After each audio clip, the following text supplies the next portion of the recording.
All right, today we're going to decode the playbook that the pros use for commercial real estate investing.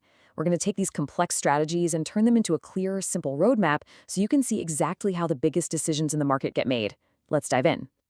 So, do you think investing in property is really just about location, location, location, and then just buying a building?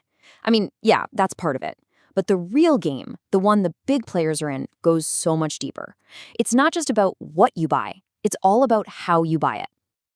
And that right there, that's the heart of what we're talking about today. You see, success in commercial real estate is almost never an accident.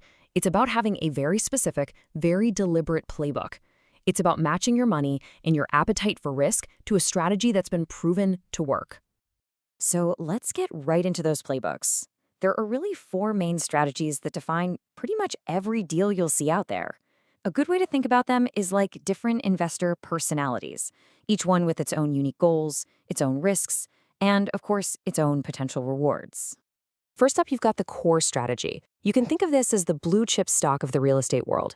We're talking about buying top quality, fully leased buildings in the absolute best locations. The goal here isn't some quick home run, it's all about preserving your capital and getting that steady, predictable cash flow. The target returns, what the pros call the IRR or internal rate of return, are usually in that 6 to 10% range. It's safe, it's stable, and it's solid. Stepping it up a notch, we have Core Plus. Now, this is the middle ground. You're still starting with a pretty stable property, but you see a little room for improvement. Maybe some light renovations to modernize the place, or leasing up a few empty units to boost the income. The risk is a little higher, but so are the returns. You're typically targeting an IRR of about 10 to 13%. Okay, now things start to get really interesting with the value add strategy. This is for the savvy renovator, the one who loves a good project. Here, you're actively hunting for buildings that are underperforming, properties with good bones that you can totally transform. The whole game plan is to buy it, fix it up, and drive up its net operating income. That's basically the profit the building generates through major upgrades or just smarter management. You'll usually hold it for 3 to 7 years, and you're aiming for much bigger returns, in that 15 to 20% IRR range. And finally, at the top of the risk ladder, you have the opportunistic strategy. This is basically the venture capital of real estate. We are talking about building from the ground up, buying super distressed properties, or taking on massive redevelopment projects. The risk here is, without a doubt, the highest on the spectrum, but so is the potential reward. The target IRR, we're talking north of 20%. This is for the true visionaries who can see incredible value where nobody else does. So let's just lay it all out here side by side. This chart gives you the entire risk-reward spectrum at a single glance. As you move from left to right, from the super safe core strategy to the high-flying opportunistic plays, you see this perfect pattern.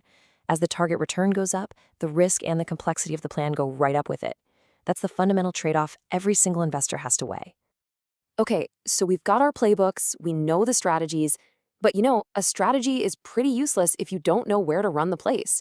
So now let's pivot from the how to the where and take a look at the specific property sectors and parts of the country that are drawing in all the capital right now. Look, today's market is not about betting on everything. It is all about being selective. Industrial and logistics spaces are absolutely on fire thanks to e-commerce. Multifamily apartments, especially workforce housing, are always essential.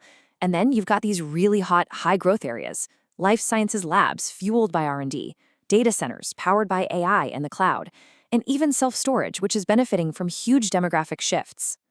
And within these sectors, there's this massive trend that you have to understand. It's called the flight to quality. Investors are tripping over themselves to pay a premium for the absolute best of the best, the newest, amenity-rich, Class A properties. At the same time, older Class B and C buildings, especially in the office world, are facing some serious problems. The gap between the best and the rest, it's getting wider every day. Now, geographically, the story right now is all about the Sunbelt. I mean, states like Texas, Florida, and Arizona are just absolute magnets for people and for businesses. And why is that?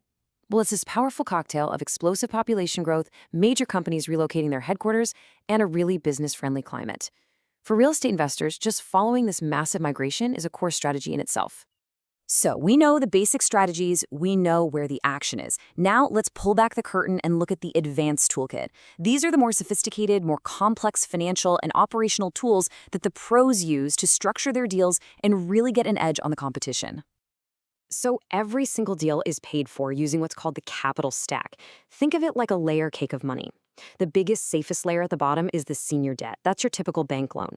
Then, way up at the top, you have the common equity. That's the investor's own cash, which takes on the most risk. And that little slice in the middle, that's what's called mezzanine debt or preferred equity. It's used to fill the financing gap, and it offers its own unique risk and reward. Beyond that basic structure, the pros use all sorts of advanced strategies. They'll form joint ventures or JVs to team up and tackle bigger deals and spread out the risk.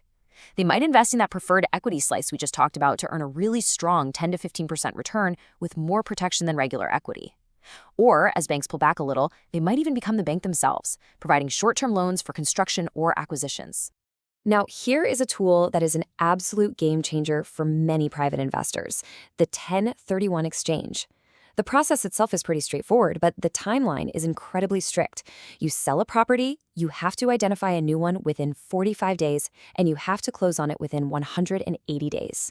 So what's the massive benefit? You get to defer paying capital gains taxes. That allows you to roll all of your profits into a bigger or better property, tax-free for now. And, creating value today isn't just about the finances.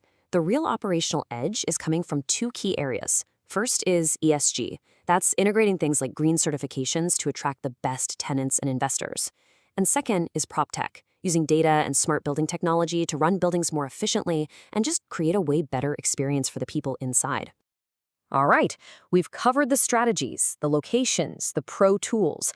Now it's time for the final boss, applying all of this to the incredibly unique and, let's be honest, challenging market we're all facing right now. Let's break down the specific headwinds and tailwinds for 2025 and 2026. The market today is really a tale of two completely different stories. On the one hand, you have some serious challenges. Higher interest rates make every deal harder to pencil out, and there's still a lot of pain in the office sector. But, and this is a big but, on the other hand, those same challenges are creating opportunities. We're seeing prices come down, there's less competition for the really good deals, and those powerful demographic trends are still pushing demand in the right sectors. So what this all boils down to is this. In this kind of environment, the days of making broad bets on an entire sector are over. Success today requires a surgical approach. It's all about having deep expertise in very specific niches, knowing your local market inside and out, and having flexible capital that can adapt to all the uncertainty. Which brings us to our final question. As this whole market shifts and resets, every investor has to decide for themselves. Is this a moment to be fearful and play defense, or is it a moment to be greedy and go on offense? The right answer, as we've seen today, really all comes down to choosing your strategy.